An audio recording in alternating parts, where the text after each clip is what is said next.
Hello everyone, welcome to target entrance exam YouTube channel. आज हम लोग 2016 का जो हमारा प्रैक्टिस सेट है, वो प्रीवियस ईयर पेपर है, जो हम 2016 का हमने लास्ट प्रीवियस ईयर पेपर करा था। 25 क्वेश्चन उस पर कंप्लीट करे थे। अब बचे हुए 25 क्वेश्चन हम आज कंप्लीट करने वाले हैं। हमारी सीरीज चल रही थी जिसमें हम 2025 से 2016 तक के सारे प्रीवियस ईयर पेपर कर रहे हैं, जो कि आपके एग्जाम में आए हैं और आपके लिए बहुत ज्यादा हेल्पफुल रहने वाले हैं। तो हमारा ये 2016 का पेपर रहेगा। अगर आपने इससे पहले के पेपर नहीं देखे, हमने 25 से स्टार्ट किया था, तो चैनल पे B Ed entrance exam previous year paper करके एक पूरा प्लेलिस्ट बनी हुई है। वहाँ पे सारे क्वेश्चंस आपको सारे आपको जो वीडियोस हैं वो लाइन बाय लाइन आपको मिल जाएंगी। तो वो वीडियो देखिए, आपके एग्जाम में बहुत ज्यादा वो हेल्पफुल रहने वाली है। ठीक है। इसके अलावा अगर आपको इसके अलावा अगर आपको इस क्लास की पीडीएफ चाहिए तो आपको कैसे मिलेगी? आपको इस क्लास की पीडीएफ के लिए गूगल प्ले स्टोर से टारगेट एंट्रेंस एग्जाम का एप्लीकेशन डाउनलोड करना पड़ेगा। एप्लीकेशन डाउनलोड करके आप उसको डाउनलोड करके इंस्टॉल करके साइन अप कीजिएगा। साइन अप करने के बाद आपको ये इस क्लास की एक्सेस आपको मिल जाएगी, इस पीडीएफ की एक्सेस आपको मिल जाएगी। ठीक है। इसके अलावा आपको 2016 से 2025 तक के सारे प्रीवियस ईयर पेपर चाहिए पीडीएफ की फॉर्म में विद एक्सप्लेनेशन। तो आपने क्या करना है, इस नंबर पे मैसेज करना है। मैसेज करने के बाद आपको एक क्यूआर दिया जाएगा। उस क्यूआर पे रुपीज 39 का पेमेंट करके आप ये एक्सेस ले सकते हैं। इसमें आपको 2016 से 2025 तक के सारे प्रीवियस ईयर पेपर मिलेंगे, विद एक्सप्लेनेशन मिलेंगे। चाहे वो आपका रीजनिंग हो, आपका हिंदी सेक्शन हो, आपका जीएस जीके वाला सेक्शन हो, या आपका आर्ट साइड या साइंस साइड वाला सेक्शन हो, कोई भी आपका सेक्शन रहेगा, आपको हर एक क्वेश्चन का एक्सप्लेनेशन भी दिया जाएगा। ठीक है। नेक्स्ट क्लास स्टार्ट करते हैं हमारी। 76 क्वेश्चन है हमारा। को नहीं जानत है जग में, कपि संकट मोचन नाम तिहारो। यह किस छंद में है? दोहा में है, शालिनी में है, मतंगयंत सवैया में है, या कुंडली में है? तो क्या आंसर हो जाएगा इसका? को नहीं जानत है जग में, कपि संकट मोचन नाम तिहारो, ये सवैया है, यानी सी हमारा सही आंसर हो जाएगा। सी हमारा सही आंसर हो जाएगा। Next question. तरणी तनुजा तट तमाल तरुवर बहुछाय में कौन सा अलंकार है? तरणी तनुजा तट तमाल तरुवर बहुछाय, इसमें ता वर्ण की आवृत्ति बार बार हो रही है, जैसे कि आप देख सकते हैं। तो इसमें कौन सा अलंकार है? प्रत्यानुप्रास अलंकार है, छेकानुप्रास अलंकार है, लाटानुप्रास अलंकार है, या यमक अलंकार है? तो जब एक ही व्यंजन की आवृत्ति एक या एक से अनेक बार होती है, तो वो कौन सा अलंकार होता है? वहां पे प्रत्यानुप्रास अलंकार, यानी ए हमारा सही आंसर हो जाएगा। ठीक है। नेक्स्ट क्वेश्चन है। खग वृंद सोता है आजकल, कल नहीं होता, यहाँ बस मंद भाग्य काग मन ही मौन है, सोता जहां में कौन सा छंद है? इसमें आपने छंद बताना है। बसंत तिल का छंद है, हरिगीतिका है, सुंदरी सवैया है, या छप्पर छंद है? कौन सा छंद है? तो कौन सा है इसमें? हरिगीतिका है। इसमें हरिगीतिका यानी भी हमारा सही आंसर हो जाएगा। नेक्स्ट क्वेश्चन है। अब लो नसानी अब न नसहो, राम कृपा भव निशा सिरानी आगे फिर न डसहो, इस कथन में कौन सा रस है? शांत है, करुण है, वात्सल्य है, या अद्भुत रस है? तो इस अगर आप इस पंक्ति को देखेंगे तो इसमें हमारा शांत रस है, यानी हमारा ए सही आंसर हो जाएगा। ठीक है। नेक्स्ट क्वेश्चन है। प्रभु में कौन सा उपसर्ग है? प्र है, प्रति है, परि है, या परा है? तो आपने बताना है कौन सा उपसर्ग है। शब्द से पहले लगते हैं जो वो उपसर्ग होते हैं, शब्द के बाद लगते हैं वो प्रत्यय होते हैं। प्रभु में हमारा प्र उपसर्ग है। प्र उपसर्ग से और क्या हो सकता है? प्रकाश हो सकता है, प्रचार हो सकता है, प्रबल हो सकता है, और या आदि। ठीक है। इतना हम देख लेते हैं तो आपको पता लग जाएगा प्र उपसर्ग से और कौन कौन से शब्द भी बन सकते हैं, यदि ए सही आंसर हमारा हो जाएगा। अगला क्वेश्चन हमारा गद्यांश है। आपने पढ़ना है, पढ़ के फिर हम आंसर करेंगे। तो पढ़ते हैं गद्यांश को। विकास क्रम में पशुता हमारा जन्माधिकार है और मनुष्यता हमारे युग युगांतर के अनवरत अध्यवसाय से अर्जित अमूल्य निधि, यानी इसमें पशुता और मनुष्यता के बारे में बताया गया है। ठीक है। इसी से हम अपने पूर्व स्वप्न के लिए, सामंजस्यपूर्ण आदर्श के लिए और उदात्त भावनाओं के लिए प्राण की बाजी लगाते रहते हैं। जब हम में ऐसा करने की शक्ति शेष नहीं रह जाती, तब हम एक मिथ्या दंभ के साथ पशुता की ओर लौट चलते हैं, क्योंकि वहां पहुंचने के लिए ना किसी पराक्रम की आवश्यकता होती है, ना किसी साधन की।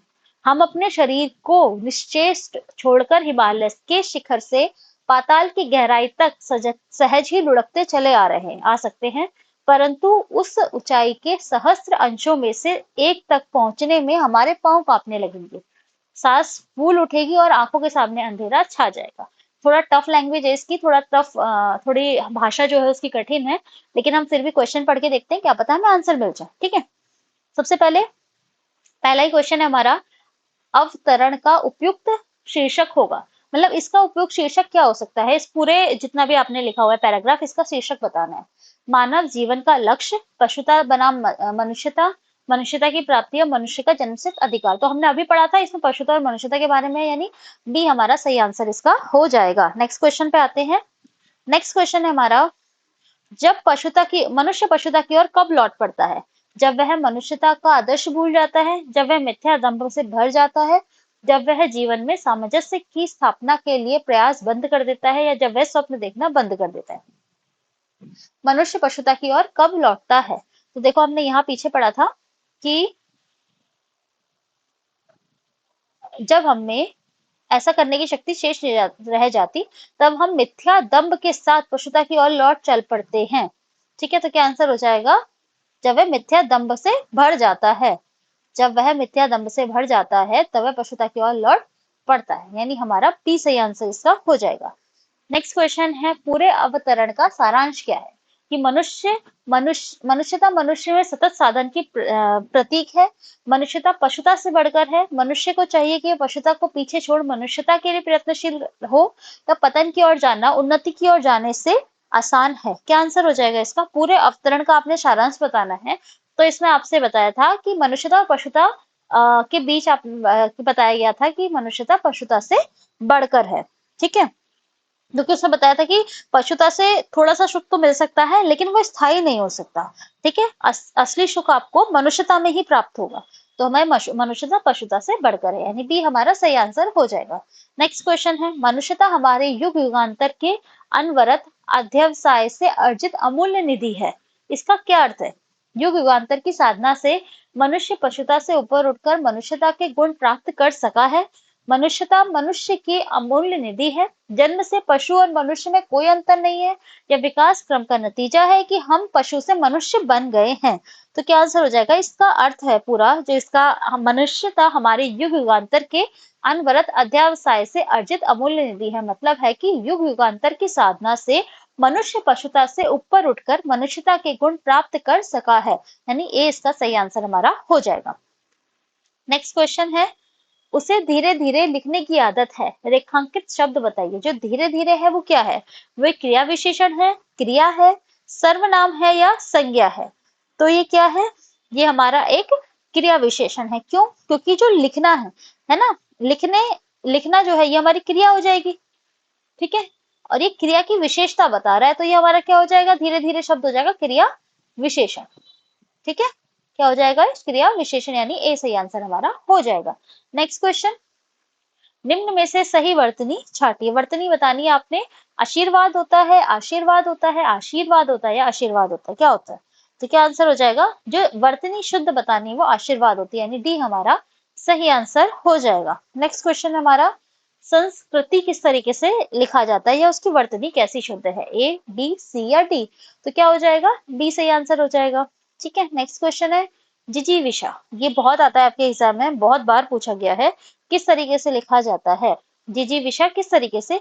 जिजीविषा होता है कि वशा होता है? देखो ये दो तो नहीं होता है, जिजीविषा भी नहीं होता, जिजीविषा, ये आपको ये और इनमें से एक बताना है, तो कौन सा होता है? ए सही आंसर इसका हो जाएगा। ठीक है, फिर 90 क्वेश्चन है हमारा, आहुति। आहुति, आहुति या आहुति क्या होता है? तो क्या आंसर हो जाएगा इसका? क्या इसका आंसर हो जाएगा 90 वाले का? आहुति होता है, यानी हमारा बी सही आंसर हो जाएगा। नेक्स्ट क्वेश्चन है हमारा 89 क्वेश्चन। ओके, ये क्वेश्चन थोड़ा 90 पहले आ गया और 89 बाद में आ रहा है, कोई नहीं। तो 89 क्वेश्चन में आपने बताना ऐश्वर्य कैसे होता है। ऐश्वर्य हमारा ऐसे लिखा जाता है, डी हमारा सही आंसर हो जाएगा। ठीक है, आपको इसमें वर्तनी बतानी थी। नेक्स्ट क्वेश्चन है हमारा 91 से 95 तक। आपने विलोम शब्द चुनने हैं। अनादर का विलोम क्या होता है? मान होता है, सम्मान होता है, आदर होता है या सत्कार होता है? तो अनादर का जो विलोम होता है वो आदर होता है। ठीक है, या आदर का विलोम अनादर होता है, कुछ भी कह सकते हैं। ठीक है, नेक्स्ट क्वेश्चन है आपका, अभिज्ञ। अभिज्ञ का विलोम क्या होता है? अज्ञानी होता है, अनभिज्ञ होता है, अनिपुण होता है या मूर्ख होता है? तो अभिज्ञ का क्या होता है? अनभिज्ञ होता है, यानी बी हमारा सही आंसर हो जाएगा। ठीक है, नेक्स्ट क्वेश्चन है अथ। अथ का क्या होता है? इति होता है, समाप्त होता है, खत्म होता है या संपूर्ण होता है? तो अथ का जो विलोम होता है वो इति होता है, तो ए हमारा सही आंसर हो जाएगा। नेक्स्ट क्वेश्चन है हमारा करुण। करुण, करुण का क्या होता है? निष्ठुर होता है, निर्दय होता है, कठोर होता है या कोमल होता है? तो जो करुण होता है उसका क्या होता है? निर्दय होता है, यानी बी हमारा बिल्कुल सही आंसर है। नेक्स्ट है हमारा ऋजु। ऋजु का क्या होता है? सरल होता है, सीधा होता है, तिर्यक होता है या वक्र होता है? तो ऋजु का क्या होता है? विलोम आपसे पूछा है तो वक्र होता है, ऋजु का वक्र होता है, यानी डी हमारा सही आंसर हो जाएगा।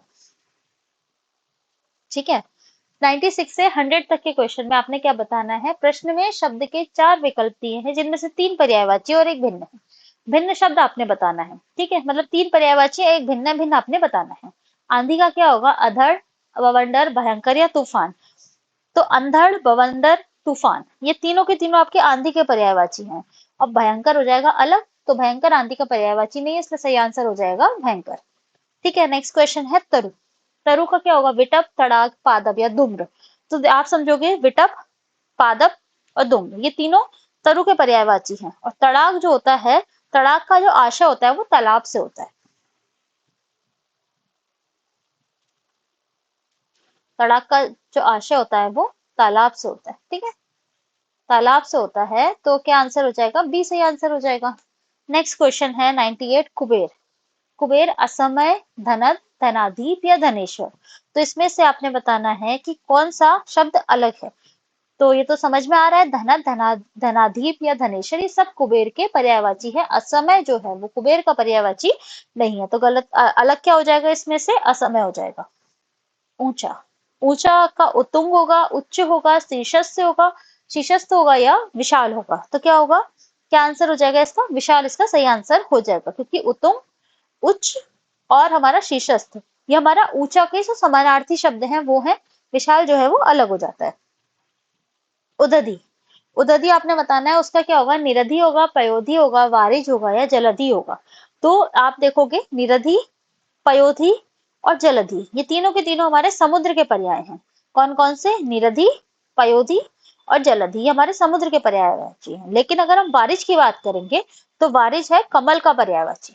ठीक है, वारिज है कमल का पर्यायवाची, तो आंसर क्या हो जाएगा? सी हमारा बिल्कुल सही आंसर हो जाएगा। तो आज हमने 2016 तक अपने हिंदी के सारे सेट कंप्लीट कर लिए हैं। ठीक है, हिंदी तक हमने सारे सेट कंप्लीट कर लिए हैं। तो अगर आपने इससे पहले की क्लासेस नहीं देखी हैं तो आपने क्या करना है?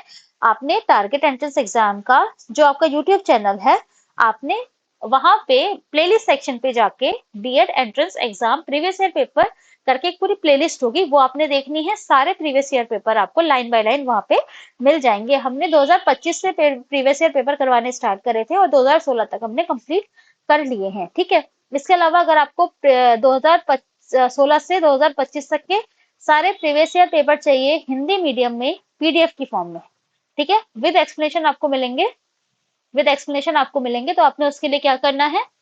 आपने 7409351793 इस नंबर पे आपने मैसेज करना है, व्हाट्सएप मैसेज, और उसके बाद आपको वहां पे क्यूआर दिया जाएगा।